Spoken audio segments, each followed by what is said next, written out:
Aloha, welcome to another edition of the Above the Bridge podcast. I'm your host, Thaddeus.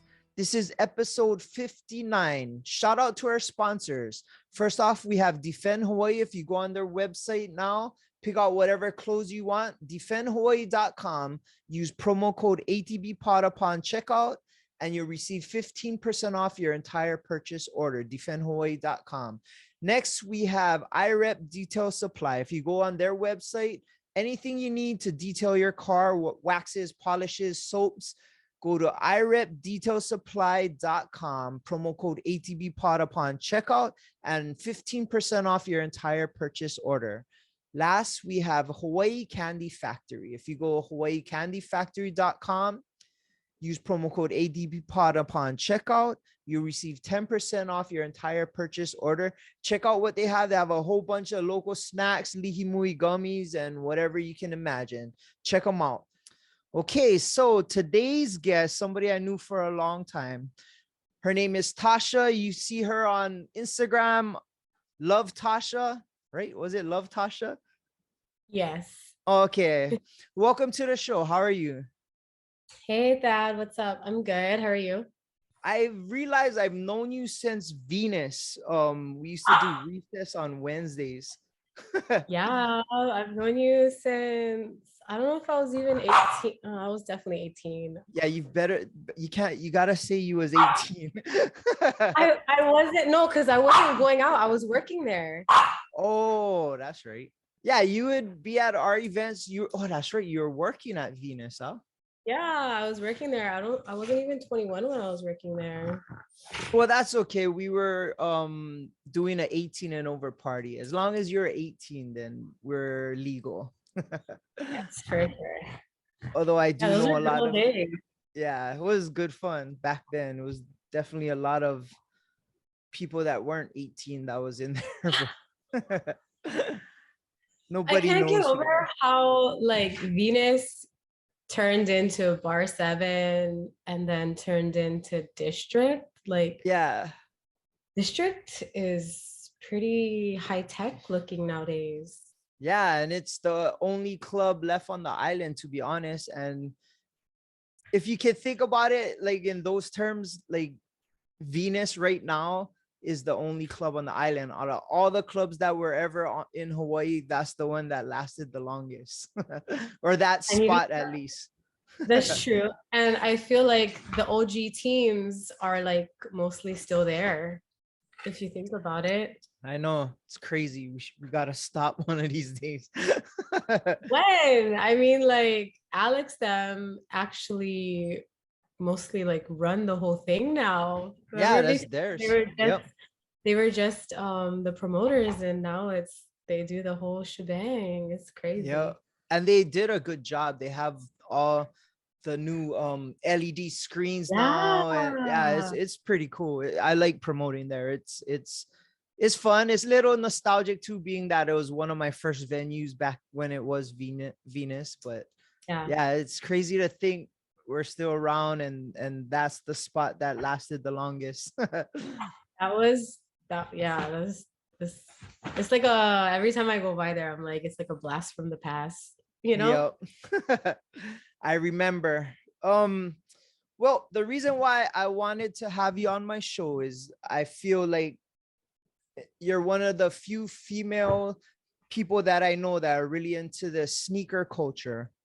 Mm-hmm. And I have a lot of questions. I'm not really into it. I have a lot of friends who are, and I do have some shoes, some nice ones that I not really collect, but it was just something that I thought was cool. And my friend Ryan Golden Child, he has he's my shoe plug, and he hooks it up for me. But as a female, what is your perspective on like the whole sneaker culture? I feel like it's definitely progressed, but also it's turned into this monstrosity, you know, like so when I first hopped on Instagram, I remember I was posting pictures of my sneakers. I was trying to find a niche of like a community to build on that platform because I was doing like digital media and marketing, and like I was trying to find another outlet to more or less meet people. There were forum websites before. There was like, they're like basic forum websites where it looks kind of archaic and it's difficult to scroll through all the comments and all the Oh threads. yeah. So that's where people would like, with the same hobby of sneaker collecting, that's where they would all congregate, and we would all just kind of post about sneakers or buy, sell, trade and everything. But then it evolved a lot when Instagram was introduced, because suddenly it was this platform that has photos and you just scroll through the feed. You can use hashtags to find other people who have the same hobbies or interests as you and everything. So it's a lot more organized. But when I first signed on to Instagram, I made my account. I was posting like selfies, whatever. And then I started posting like more of my sneakers. And I would use hashtag sneaker or hashtag sneakerhead or hashtag IG sneaker community. And I remember I followed, like the first day I used the hashtag, I followed all of the people who used that hashtag. There was 30 people. Oh. And then, like every time I would post more, I would go back to the hashtag and see if there were more people who were into sneakers. So anyway, so besides, what was I saying? Oh yeah. So I followed all the people who were in the hashtag. And then every time I would go back and, repost another photo or whatever, and I'd see more and more people who are using the hashtag. And I think in a few days I was following like 100 people. Oh, nice. So those are the only people who were on that platform. There wasn't even that many people who were using that like Instagram to post sneakers or anything. So still the only way to find other people who were into your hobby was basically going back on the forums like Nike Talk, ISS, Female Sneaker Fiend and whatnot. So Nike started getting more progressive with their technology and use of like social media. So for their releases, they started to use Twitter. Because people, before the thing, even still, is like to line up and first come first serve for a release. Yeah. So Nike started using Twitter and having people enter like a raffle kind of a thing, and like tweeting them and saying like, hey, I want to buy this sneaker, and then they'd tweet you back or DM you and say or whatever. But yeah, so more people got onto social media that were into the hobby, and with that, seeing images of people wearing sneakers and like just people collecting sneakers and seeing like how people stack up the boxes or like have them on display in their rooms, wearing them with certain outfits and whatnot. That's when it became more of like a trend and people are more interested in it. Instead of just these forums that it's like if you know and you're on those forums. Yeah. Kind of like more Instagram, underground, huh? Yeah, it was super underground, but like Instagram is definitely like a public platform, right?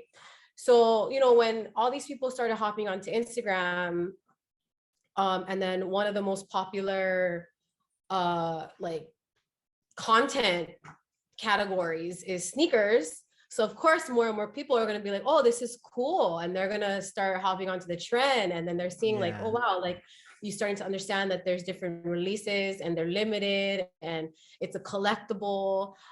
People started to see like the value of resale. And that's what a lot of people are into as well, money making aspect of it. So people started getting into sneakers for that. And, it's just blown up. It's like $1 billion industry now. There's all these like consignment shops. There's so many like websites that are consignment. So many people who would look at me before and they'd be like, why are you taking a picture of your shoes as you're wearing them? What are you doing with this picture? Now they're going to the store and also buying sneakers and taking pictures of their sneakers as well. So it's like, You know, it's kind of like every other trend that starts off small and underground. Yeah. Um, I feel like a similar trend is raves. If you think Oh, about, remember yeah. how like raves were very Yeah. like, well, I mean, even though, well, that one was even more different because it's more taboo, you know, like Yeah. people were against it, like because it's like, you know, it's like promoting drug usage and whatnot, and all these like sparkly colors and weird things, right? Yeah. Yeah. But now, you know, EDM is this huge industry. There's festivals all over the world, and it's so commonplace now, you know. So Yeah. similar to like sneakers where they have conventions, they have not festivals, but they have just a bunch of conventions that are very similar to um kind of even similar to EDC, because like Complex Con has like a concert aspect to it. Okay. So it's like a lifestyle kind of a hobby now. It's Yeah, it not just, seems like it's a culture now.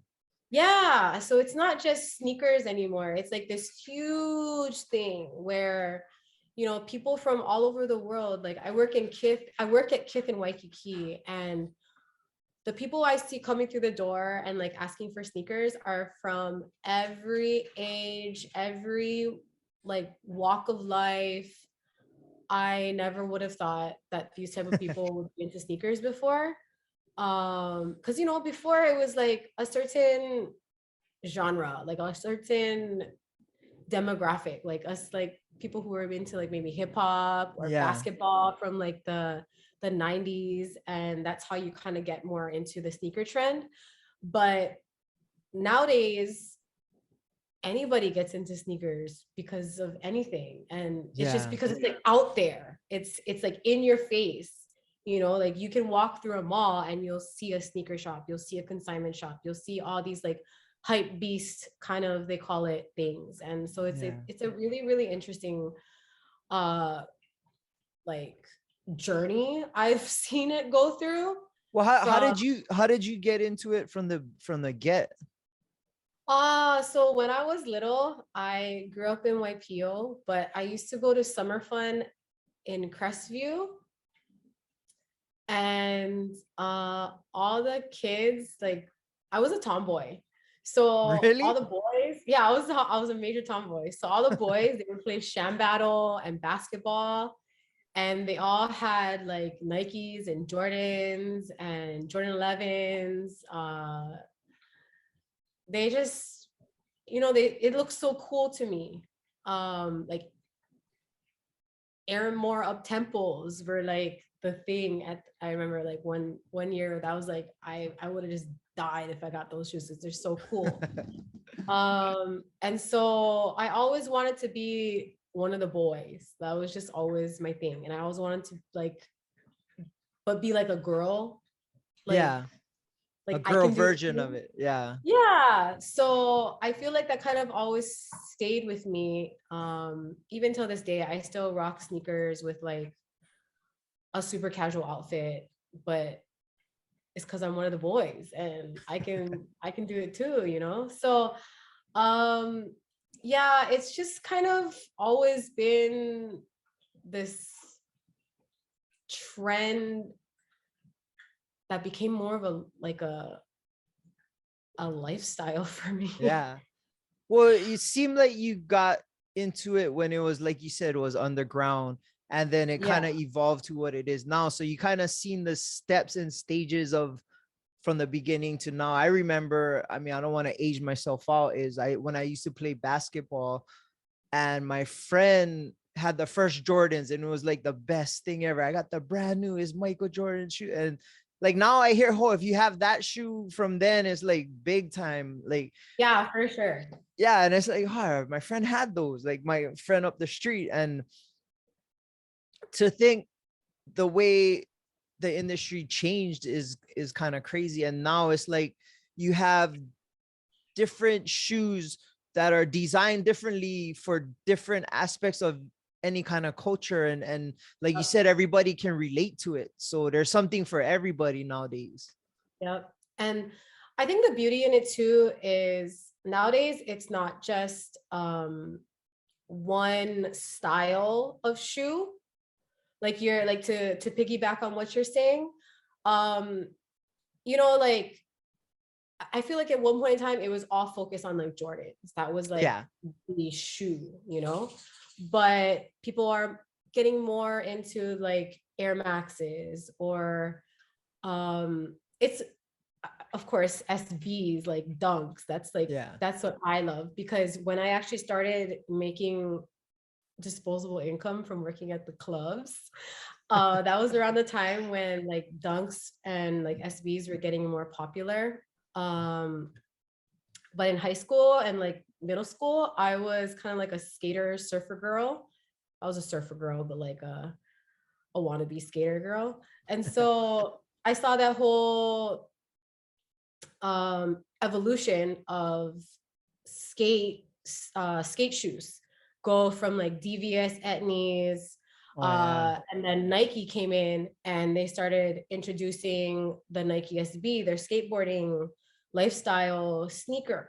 And it was kind of taboo. Like people didn't really like that because, like It's back not then their the whole culture. punk rocker thing, right? Like, why is this corporation gonna come in and swoop in on us Yeah. and try to take advantage of, skateboarding culture? But I mean, it's lasted this many years, and I think it's because they were smart about it. They started doing collabs with like skate shops and skateboarders, and they had like a skate team, and it was more of like them getting involved in to skateboarding, Yeah. and that's kind of what I mean. Nike has the money to do so. Oh So yeah. kind of what they do with every aspect of all of their lifestyle brands. So like from their basketball to skateboarding, running, they're always able to plug into the culture and contribute to it in some beneficial way. Whether for themselves or as a corporation, or into just helping the skateboarding culture out, like sponsoring Yeah. team members, or you know Well, like as giving a back skate, to a the- professional skater, if you have a choice between getting sponsored by like DC or Nike, it's kind of a no-brainer. You know what I mean? Like, I well, wouldn't want. now it I is, would.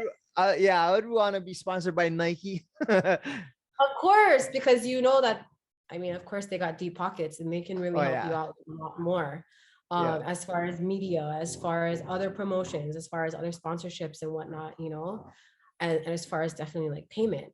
Yeah. But I think that's why Nike is always like on top,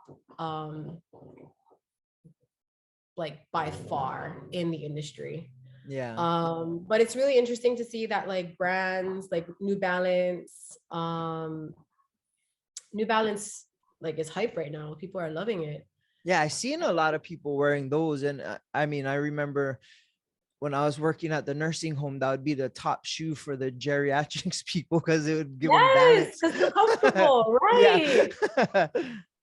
Yeah, so it's just really interesting because I had a few pairs here and there, but they're mostly because they're like collaborations throughout the Uh, years. But besides that, I wasn't really into New Balance at all. And now, I'm surrounded by that every day, and I see people coming in and they're interested in them. And it's a stylish hype thing.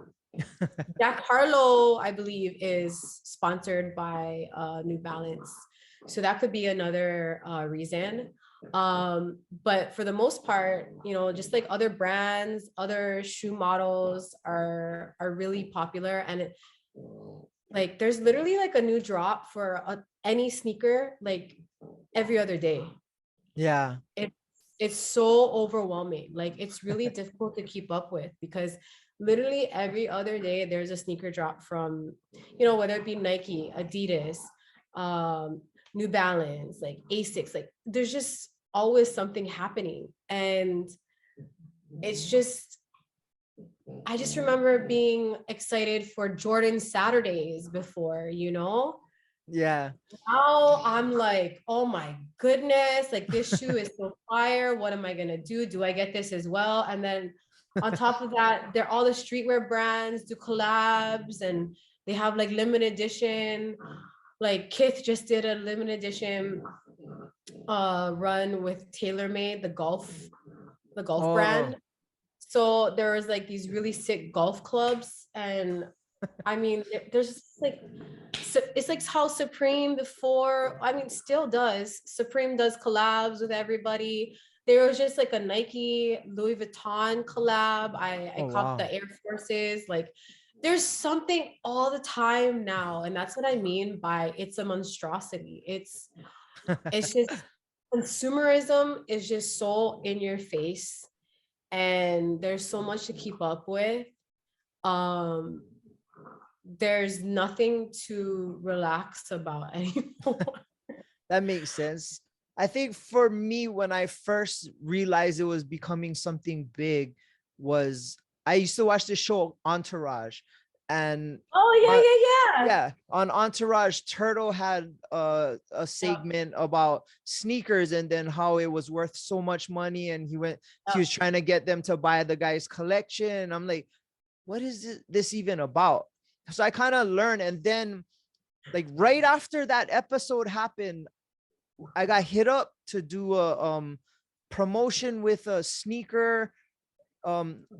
It's like a I don't wouldn't say a convention, but they had like a buy and sell thing, and they wanted help to they would go all over the world, and they wanted help to promote it in Hawaii. I can't remember the name of it. It was a while ago. SneakerCon, Dunk Exchange. It was at Was it the Republic. guys from the Bay? I don't know. They might have been from Australia. I forget what it was, but they asked me, and I'm like, okay, we'll help you guys out. And it was through Lacer Headwear. I don't know if you heard of Lacer Headwear.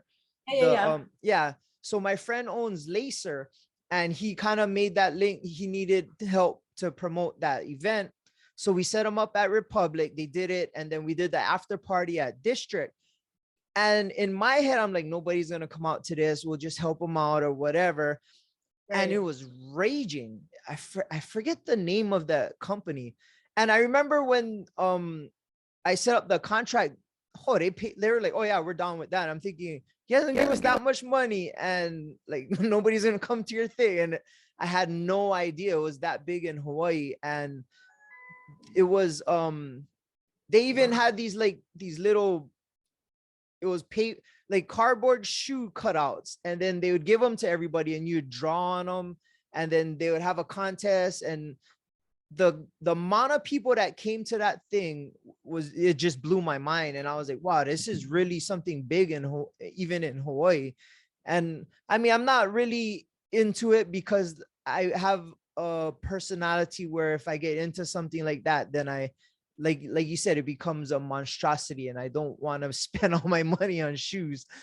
But I do realize like it's a big industry, and I do follow some on Instagram. And what I like to do is watch, there's this girl on Instagram that sniffs out fake shoes, and she'll go and she'll grab your shoe, look at it, she'll smell it, she'll look at the labels and the boxes and all that, and can tell if it's real or not. And if it's real, she'll put like a clamp on it and then scan it with her phone, and then it gets into this registry. But it's really a huge market now. Yeah, it's major. It's major, major. Like, you think that that party down here was big, you should try going to them on the mainland. Like, it's huge. They take up whole convention centers. Jeez. It's insane. So what, I've seen on your Instagram, you were named from Complex Magazine top 15 girls to watch in this industry. How did that even happen? So like I said, that was all the way back in 2012. And Okay. that's how my Instagram started blowing up. And so that's why I have it framed and pinned on the top of my account. Yeah, that's Because a a lot of kind of a big people, deal. yeah, a lot of people always ask me like, oh, how did your Instagram get so popular? And why are you so popular? Blah, blah, blah. And I'll be like, well, back in the day, I started Instagram and I was one of the only people on the platform, or just in general, like that was a female that was into collecting and passionate about it and posting about it. And this is like my life, you know? So, like I said, I got on Instagram back in like 2011. I was posting sneakers and stuff. I was traveling. What was I? I was going to school, and for some reason we were traveling a lot. I remember going to China. I was going to Japan, and I was just hitting up all the sneaker stores over there, and just always posting my kicks and like my outfits, wearing like jerseys and sneakers and stuff. And then when I would come home in Hawaii, going to like sneaker events and like hanging out with other people who were into the community and whatnot. And because of that, um, I guess Complex noticed me, and they would constantly put me on these lists that they'd have every so often. And that was the first one that they featured me on. It was the top 15 female sneakerheads you should follow on Instagram.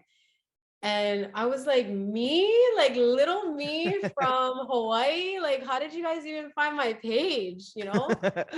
But like I said, it's all about community building, and at that time there weren't that many people in the hobby. So for me to like just add everyone and just follow them and just be involved too, it was really amazing to see how like some of the people who followed me back then still follow me now. So they've seen me go on this journey, like Yeah. from back then when I was just posting and going to school and really into sneakers.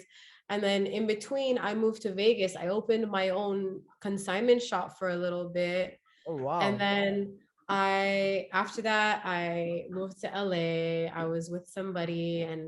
But then at that point, there was like a shift in like streetwear. And so the luxury brands were trying to tap into like this younger market of like the sneakerheads who clearly they have money because they're buying these resale prices of like $1,000 or whatnot for a pair of sneakers.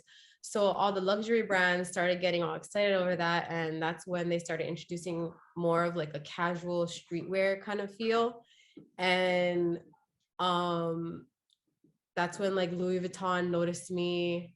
I remember they presented a few of my photos from my Instagram feed at one of their like um global meetings, saying I'm like the ideal like new generation client because of the stuff that You're I was the posting. target market. Yeah, and so it was like, so they could understand, because like I said, everything's like more visual. So for them to see the things I was posting and the things I was wearing and whatnot, they were more interested in pushing for that as like their new target market. Oh, that's kind of So cool. that I was able to like go to Louis Vuitton fashion shows, and Oh then wow. eventually Christian Dior fashion show. I went to the one in Miami. It was just so exciting, and being at the forefront of like when all these things were new and starting to happen. Because now, like, I don't know if you follow like there's certain people on social media, and they'll just like be walking through like Rodeo Drive, or they'll be walking through like Americana at Glendale. These are like really popular like fashion areas in LA. And then he'll just like stop people and be like, hey, why are you wearing a $600 Balenciaga t-shirt? Like, what do you do? And you know what I mean? And it's just so interesting to see how common it is now that it worked. These brands, they saw this market of literal young people who are interested in like popular hype brands, and were willing to pay the quote unquote resale prices. So they figured they start their prices at a high price point anyway. Yeah. So that's how like now everyone wears like Balenciaga or like Dior shoes, or like all kind of stuff because it worked. Like that's what they Yeah. wanted to do. And it's just so interesting how I feel like this all just like started with sneakers and streetwear. Like it's so crazy to see it happen so fast in just a matter of like 10 years. Okay, so I have some questions about sneakers because I'm trying to understand the value. Okay, so I buy a pair of sneakers. Do you wear them? Do you freaking like, are they like a baseball card where you, cause like my sneakers get fucked up. They like they don't last. So with collecting sneakers, do you wear them, or do you like, how for once, how do you obtain them? Like I know sometimes you can buy from like resale, or like you have shoe plugs or whatever, but like say you want to go buy them from Nike, how does that work? So every time there's a release, Nike will start marketing it ahead of time. And if you go on the sneakers app, SNKRS, it's an app that is very, very professional. And it lays out whenever there's a new release, it tells you ahead of time. It lets you set an alarm too, so that the day of the release, it sends you a notification to let you know the sneakers dropping, and head on the app immediately. And then you can try your luck. There's either raffle, or you just try to keep clicking on the app and trying to buy it. Like, Oh, is that to ever. keep out bots? Yes, that's originally that was their plan, to keep out bots. Oh, I'm that's sure that's kind that's of smart. definitely there's definitely Yeah. bots now, but still. And then another option is like sneaker shops, the smaller ones. They'll have like the same exact concept. They will market it. They'll let you know like on their Instagram how it's gonna work, if it's gonna be dropped on their website, or if they're gonna do an online raffle. Hmm. Or a lot of times too, they'll do like online raffle, but you got to go pick it up in person. Or they'll even do like just in-person raffle, like old school style. Hmm. um Old school style, most of all, is just like lining up, first come first serve. That's what a lot of Yeah. places do as well. So those are like the main ways to obtain sneakers if you want to get them.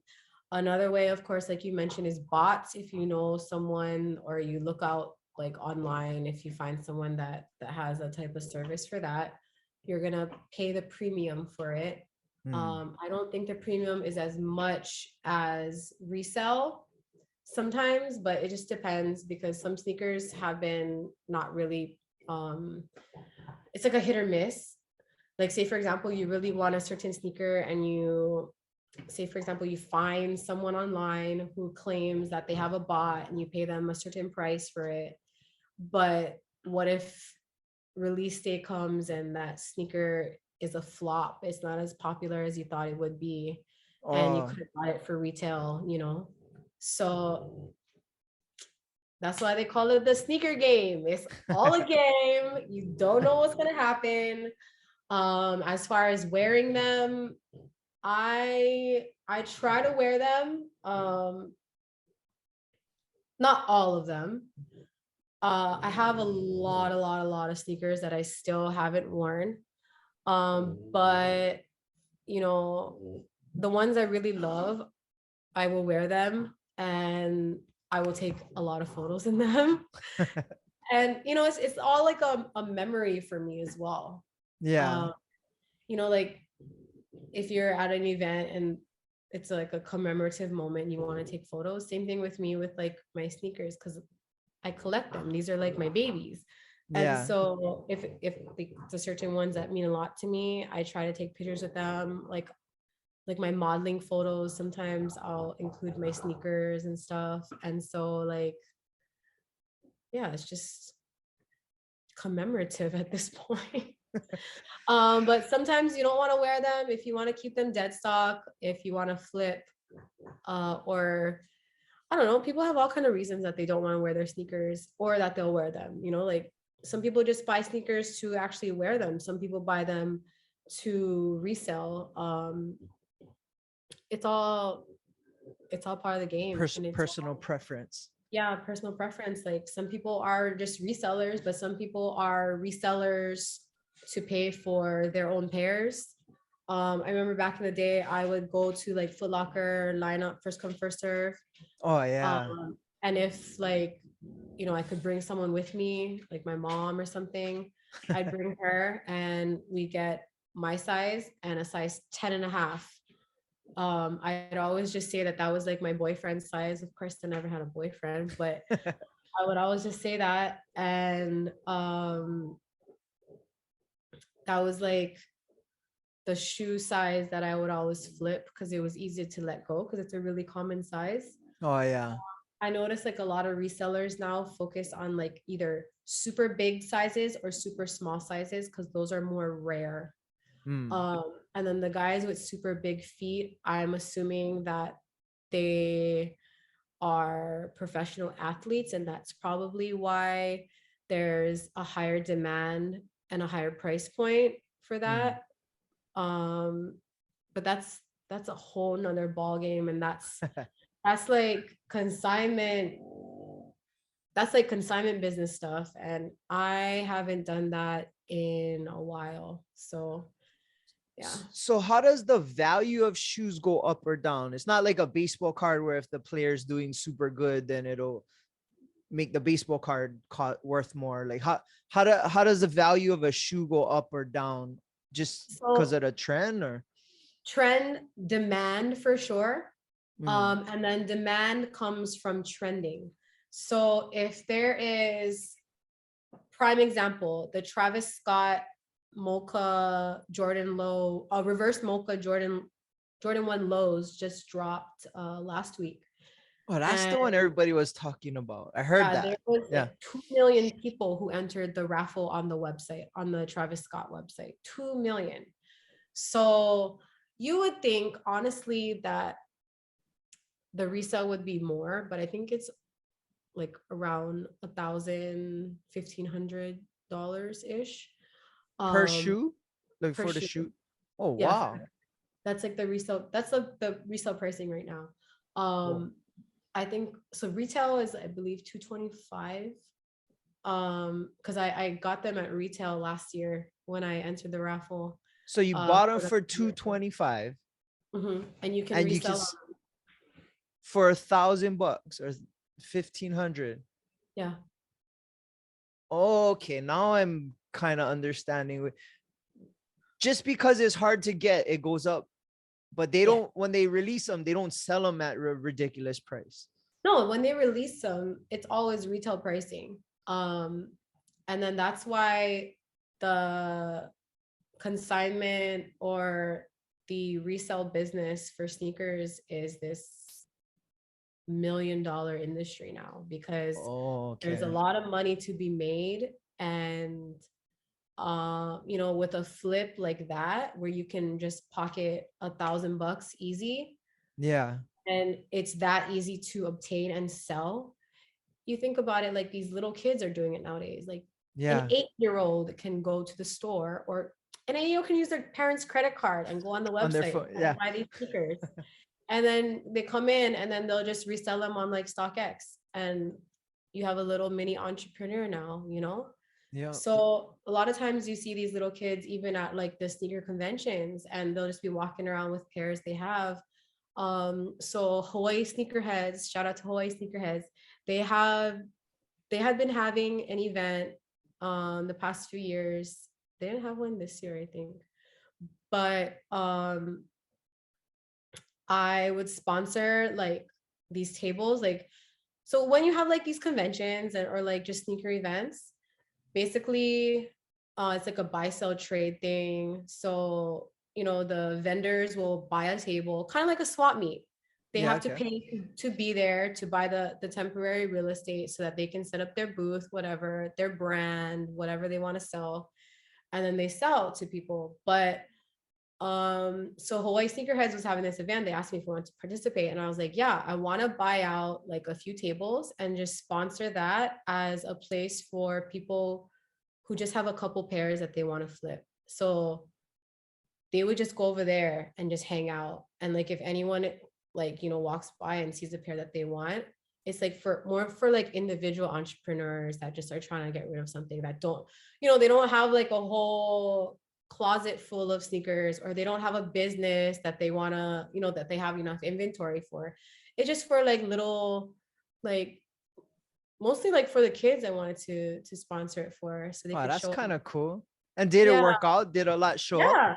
Oh my gosh. The first event, it was so crowded. Like I was like, next event, I gotta have more space. They're like, yeah, we got you. But they really liked that I did that for the community because, like I mentioned from the beginning and from the get-go with this, I've been doing this to build community and like camaraderie and just like to meet people. Like I've been on social media since like, oh, this is gonna MySpace. age me.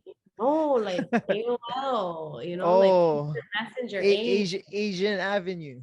Asian Avenue, or like Yahoo Chat. Like I've been doing so because I'm an only child, so like meeting people is my passion. I love to meet people, and building community. That's always been my thing too. And so I feel like being part of like this culture that's just growing and growing and growing and growing, and then now being back home in Hawaii, where you mentioned like you never realize how many people Yeah. are in sneakers out here, but there really is a lot of people. And like the more I spend a lot, because I've been home full time for 2 years now, and it's been interesting getting back into like the community, or like just like seeing the type of people who are into sneakers now, and like creating a bond with them too. Yeah. And it's because we have this shared passion. We're like into sneakers, or we're into streetwear, and it's just kind of like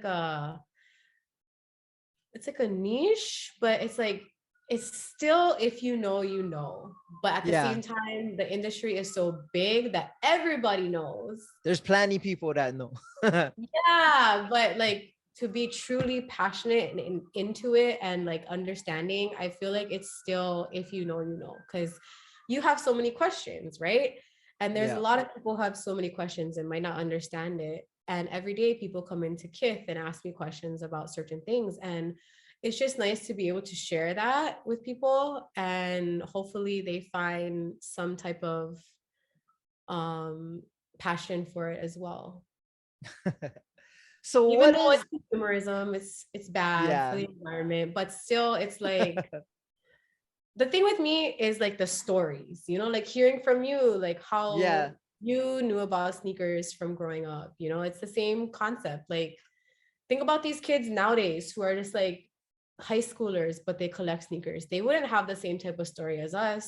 Yeah.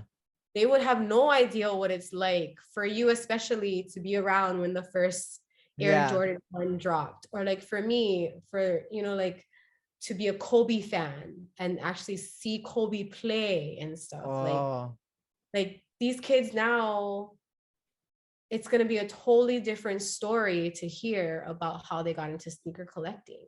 yeah, that's true. So Everything evolves to something else. right. So it's like it's really, really interesting as the generations are gonna pass. Like a Yeah. lot of them are probably gonna say something like, oh, because my mom was into it, oh, because my Yeah. dad was into it, oh, because Yeah. my pops told me about this and blah blah blah blah blah. And it's so cool. So it's just really, really interesting. And it's really unique that we can be in a generation where we can say we were there when it Yeah. started. That's true. So what I want to know is, how do you keep your sneakers nice and protected, and like, because Hawaii has choke moisture and humidity, so I would assume Right. mildew is a problem. Um, how do you keep your investment from going bad? Because I feel like it could easily happen. So I have a storage unit. Oh, And okay. I had a storage unit out here for a long time, but when I moved back to Hawaii, I was able to utilize that storage because, so like I said, I was in the mainland for 8 years. Okay. And you don't really have that much of a problem with moisture in Vegas. Oh yeah. And then Yeah, I also was I'm just there last week. It's hot as shit. yeah, and then also I was living in LA, and yeah, we don't really have that moisture problem. you do have the problem of still keeping things in temperature controlled. Mm. So I was fortunate when I was in Vegas, my place was huge compared to Hawaii because it's Vegas, right? It's cheaper. Yeah.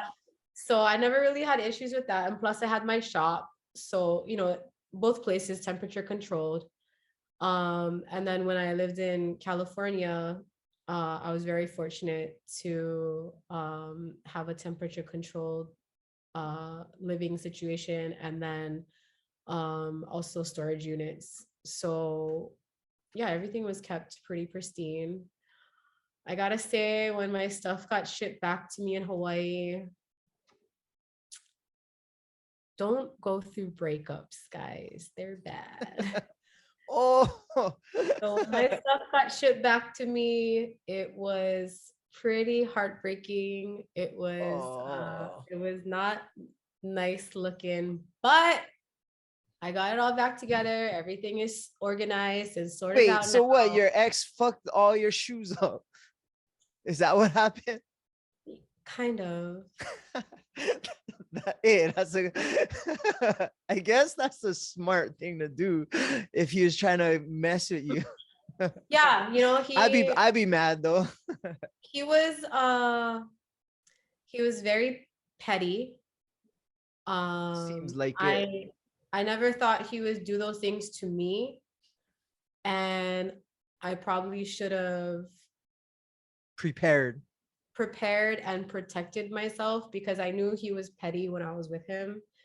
I just never thought it would be to me. So I guess like that's on me as well. I should have prepared and protected myself. But like I said, I got back a good amount of my things and I put them back together nicely. There's some stuff that's still damaged beyond belief, but it's just things. Yep. And I still have the story of when I got to wear them. And I remember when they were pristine. And you got the pictures. Yes, that's why I take so many pictures, because you always got to remember, like Yeah. everything I own could be gone tomorrow. We could all die True. tomorrow. So Can you like, insure all your collection? yeah, for sure. That's a thing, to insure stuff. I probably should get onto that now that I experienced what I did. Yeah. So that would be the lesson learned. for sure, we'll look into that. But then I think my biggest issue from here on out is figuring out my living situation, because storage units are getting more expensive. Yeah. Mine goes So up.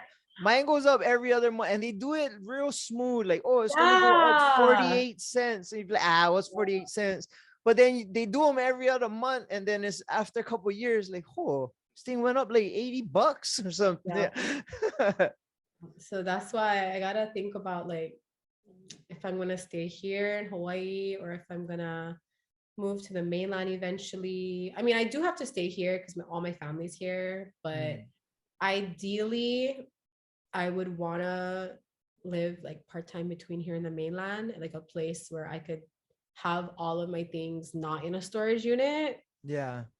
Like have it nice and neat and protected and safe. Like that's the biggest issue now, safety. I actually moved out of Vegas because my place got broken into. Oh, wow. And yeah, so that still scares me till this day. So I don't know if I'll move back to Vegas, yeah. but like, like I don't know, some farm out in the middle of like Montana. Can you imagine? Like I have this like underground cellar that's locked away. Right. In the sticks. I have an underground like bomb shelter, temperature controlled, 24-hour AC that's solar powered. And then you go down the stairs and you open it.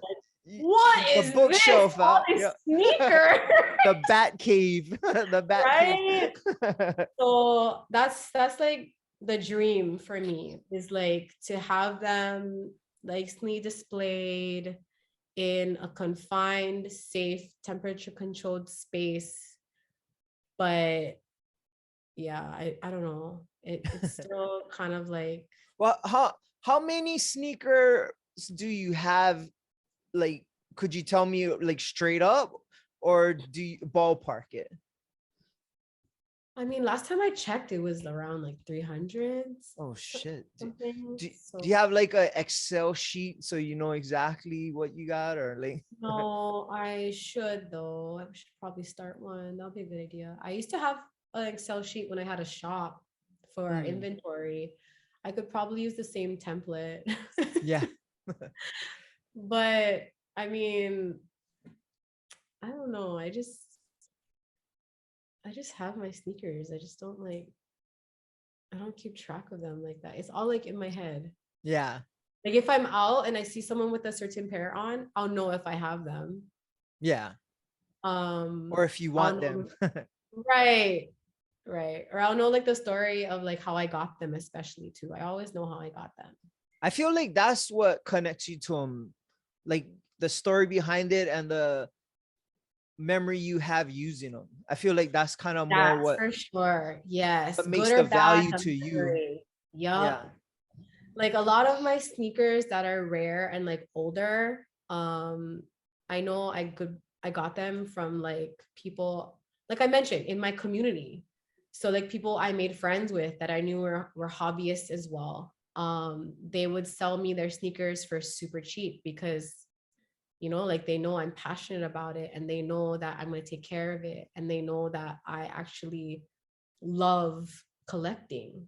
Yeah. So, you know, they would give me like the friends hookup pricing kind of thing. And so whenever I look at those specific pairs, I'll always remember that I got this out of passion. I Yeah. got this pair and like I'll look at it on like how much crazy pricing they're going for online, you know, like some of these sneakers are going for like $25,000, something crazy like that.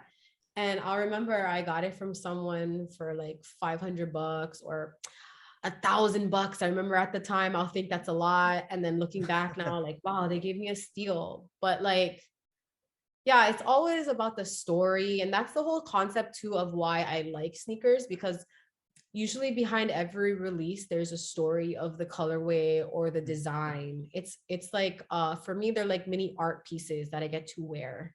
That's kind of cool.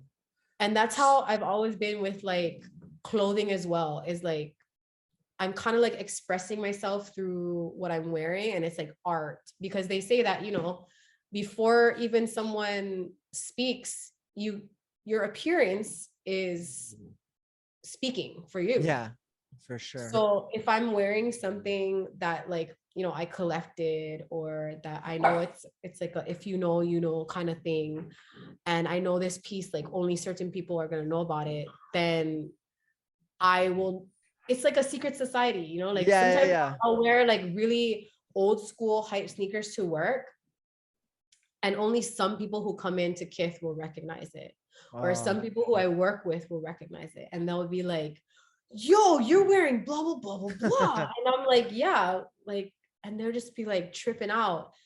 And like That's I kind said, of cool. it's still like there's still certain aspects to it that are like a secret society, you know. Yeah. So So it's, no, go ahead. oh, it's just like a little, it's like a fight club. Yeah, it's like a secret club. Yeah, fraternity of if you know, you know. Yeah. So I want to know, what's the craziest story you had of somebody trying to accidentally or on purposely step on your shoes? Because that has to happen. You know what I mean? That happens I to mean, me.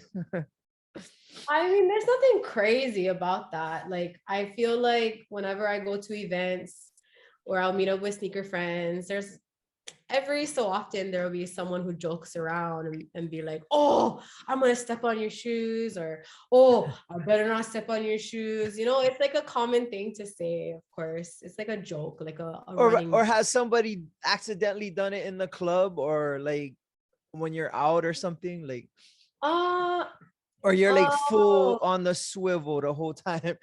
I know for sure. Okay, so I went to the Super Bowl, the Bay Area, like 2016, I think it was. Was it Super Bowl 40? I can't remember, but it was the one that was at the new stadium in the Bay Area. Oh, Levi. Uh, Yeah. yeah, the new Levi Go Stadium. go And Niners. so, oh yeah, you're a Niners Yeah. fan. Very. So, um, I'm a Tom Brady fan. Anyways, Oh. so I remember I was wearing Yeezy 350s, a brand new pair. And oh wait, was it that or was I in Houston? Anyway, it was one of the Super Bowls I went to the past few years. And I just remember mustard got on my sneaker. Oh. And I You was could just give two shits about the Super Bowl after what? that.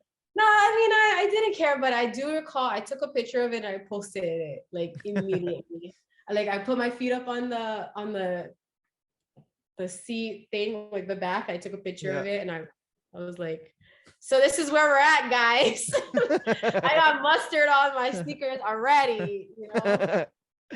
So do you carry those wipes and stuff with you, or? I don't carry the wipes Oh, with okay, me. okay. Oh my gosh, I do remember one time someone spilled an icy on, The red icy. yeah, the red icy right next to my Tiffany dunks. Oh, And I feel like those are more or less irreplaceable. I mean, there might be a size 6 or 6.5 out there somewhere, but really difficult to come by. And so, yeah, I remember the icy spill like right by my foot, and I was like, ah. But I think some of the red is still on my shoelace because it's white shoelaces, yeah. So oh yeah, uh, that's crazy. So what is your favorite? Like, what would you say if you had to pick your favorite pair? my favorite pair is probably my black cement Jordan 3s. That is my favorite sneaker of all time because I have all these rare, crazy kicks, you know, collectibles worth so much, yada, yada, yada. But those are like my go tos. I have worn them all over. Yeah, those are my go tos. I remember I mentioned when I first started Instagram. Yeah. So those are one of the first sneakers I ever, actually, that is the first sneaker I ever posted on Instagram. And I've traveled, you know, all kind of places. I've done all kind of things. And those are always like my favorite sneaker. They're my beaters. I have a pair of 2001 BC3s. I have what the 2011. I have the more recent one with the Nike Air on the back. Um, Well, very that's high. kind of cool. Like your favorite shoe isn't about the value; it's more about what you did in them. That's Yeah, that's it's about the memory, you yeah. know, those are like my favorite shoes. What would be a shoe that you would want that you don't have? Like if someone said, okay, if you could pick one pair of shoes, which would it be? Any price point. Any Just, price point. I really want to get Nike SB Tokyos from the City Pack. Um, those are pretty old school. Just because I love Tokyo and yeah, I do too. it means a lot to me. I've been to Japan over 10 times in my lifetime, Nice. and Japan is so special to me. So to have those because they're Nike SB, which is like my favorite sneaker model.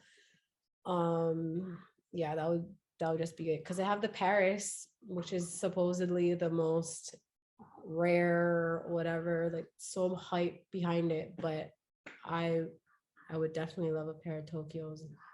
That Hopefully somebody will hear this and link it up. maybe I don't know. You never know. But Yeah. Those and I don't really feel like I have a lot of other sneakers I would want. How about you? I got the ones I wanted. For some reason, What? I wanted the Panda Dunks, and I've been wanting them for like over what 2 years, and Wow.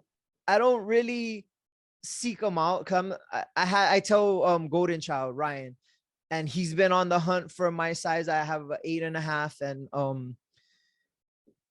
a couple weeks ago he comes up to me at district and he's like, I got him. I'm like, got what? And he's like, I got your shoes. I'm like, no way. He goes, they re-released it and I Yeah, want they it. did.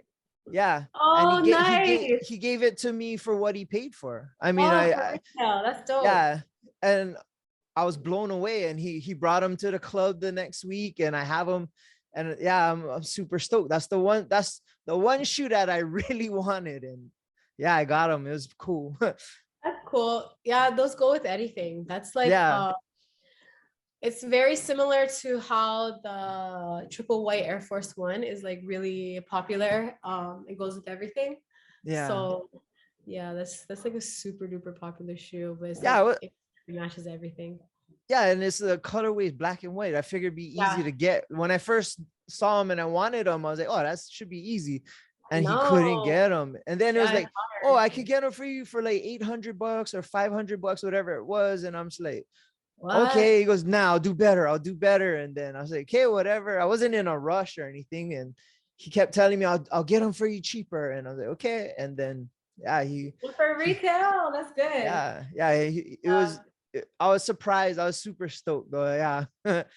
that's awesome. Yeah, Yeah. whenever we stock those, like whenever it's a restock, they sell out so fast. Yeah. Everyone wants those. Everybody.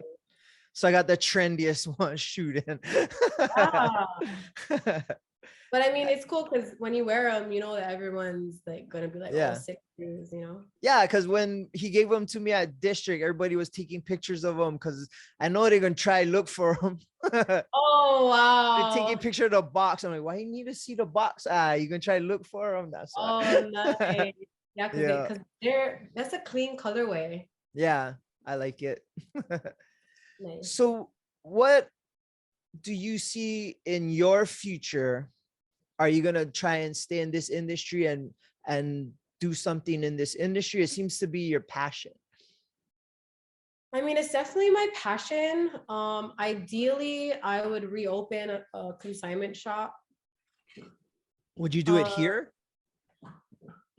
I would want to because we have so much foot traffic in Waikiki. I had no idea. Mm, yeah. However, I feel like a better location with even more foot traffic and people who spend money would be like in Miami Oh yeah. or Las Vegas.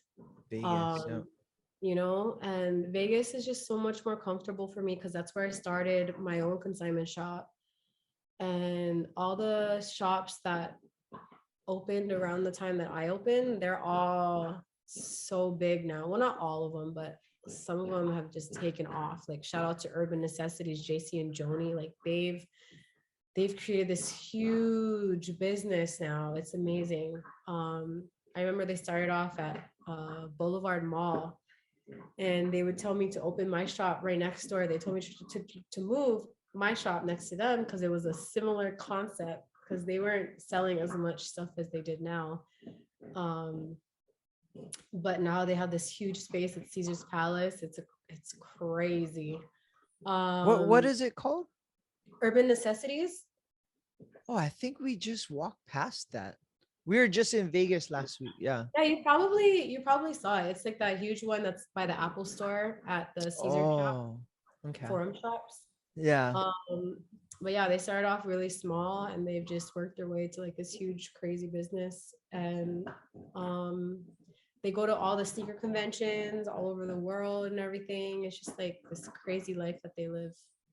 And it's just so amazing to see. Like it's such a blessing. But I don't know, man. Vegas is rough. Ideally, I would figure out some type of tech to like more of the technology side. So maybe like become the next StockX or GOAT, but have a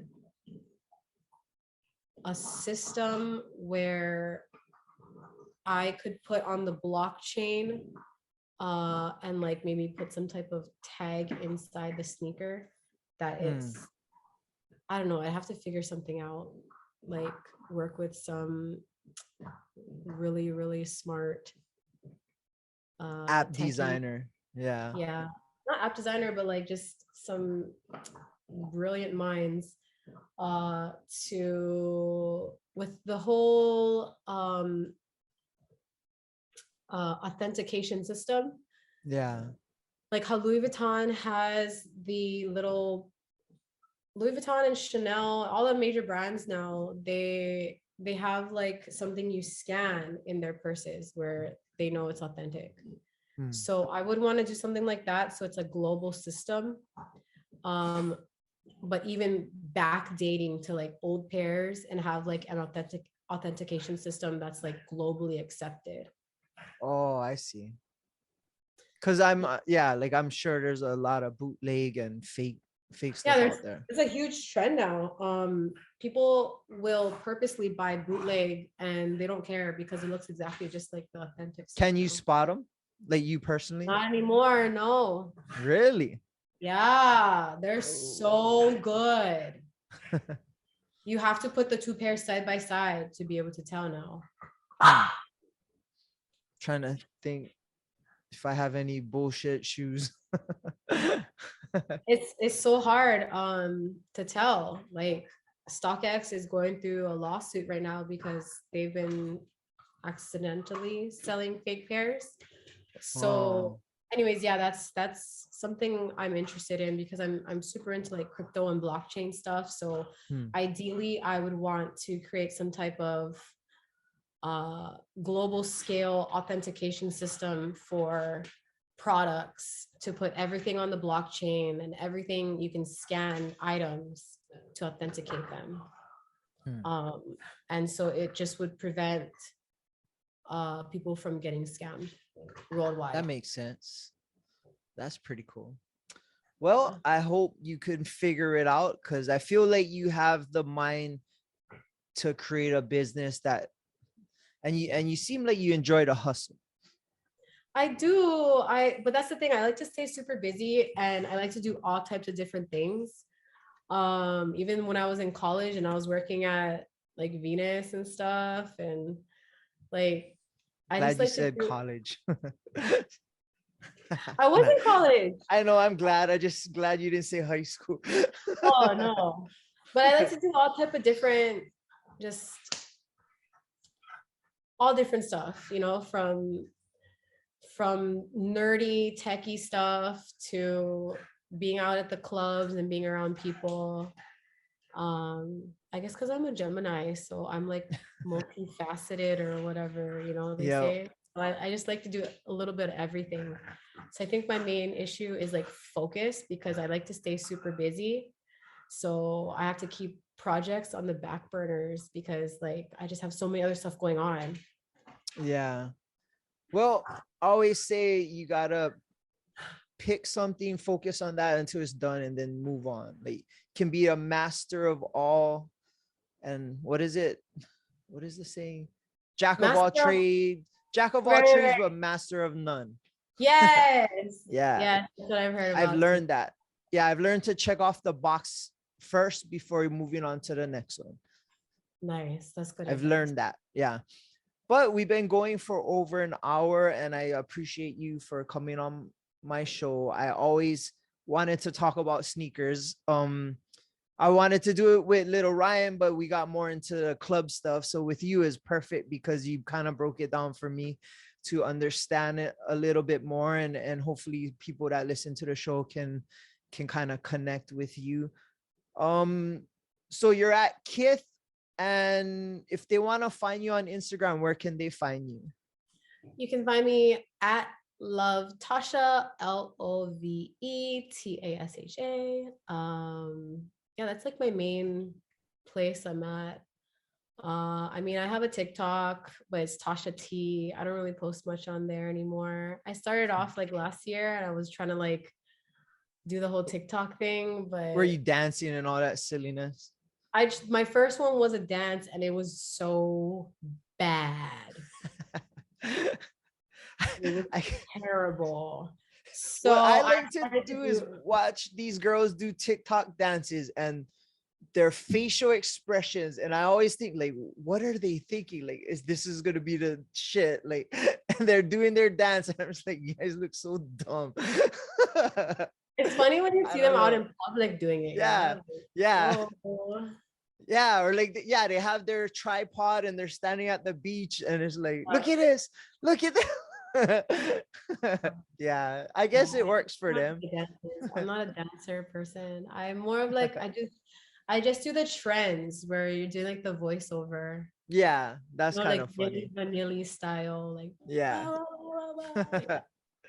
that And then that's funny. I like watching those. Yeah. yeah, that's more me. The dance. I tried to bust it for my first TikTok. And I was trying to bust it and I was wearing my sneakers and I didn't want to crease them. And so I'm trying to do this butt dance or something. I don't know. It was more funny and it was hilarious. So it was fun, but no dances after All that. right, I'm None. gonna have to find that video so I can post it. Oh my gosh. I think it's still on my Instagram for Yo, sure. I'll find it. Oh my god. Anyway, so they can find you at Love Tasha on your Instagram, and yeah, she has a lot of modeling video posts. And weren't you running for something at one point recently? Oh, I was in that they had this like top 10 Hawaii contest back in December. I won first place for that and then the Maxim thing, but I don't know how like legit these things are, but I guess it's still an achievement. That's I'm cool. not running for governor or anything. I want Might to. as well. Everybody else is. Right? I want to. I was totally actually looking at the trying to like be a representative or like something or like even smaller for like my community, like I mentioned. Oh yeah. But I don't know, all the people in office are a lot older, It's all so right. I don't know how they welcome me. They would be afraid of you because you coming in with the change, and you Well, they'd probably be dress like, nicer. they'd probably look at my Instagram and they'd be like, who is this girl? Like a politician? Or then be like, yeah, bring her into office. Oh no. Change the meetings up a little bit. Wow, very funny. But yeah, I appreciate you from coming on our show. And for us, you can always find us at Above the Bridge Podcast on Instagram, YouTube, and on Facebook. atbpod.com is our website, and you can find me Thaddy Daddy High on Instagram. Well, I appreciate you for coming again and hope to hear from you soon. I hope to see you soon. You've been coming out every now and then. You'll show up. Maybe I'll come out this weekend. Yeah, Friday. Come out Friday. We're there Friday. Yep. I'll come out on Friday, I guess. Yeah. That would be cool. Yeah, let me know. All right. Well, shakas for the cameras. All right. Thank you very much for coming. And we're out. Shout out to the Artist Group Network. Aloha. Aloha.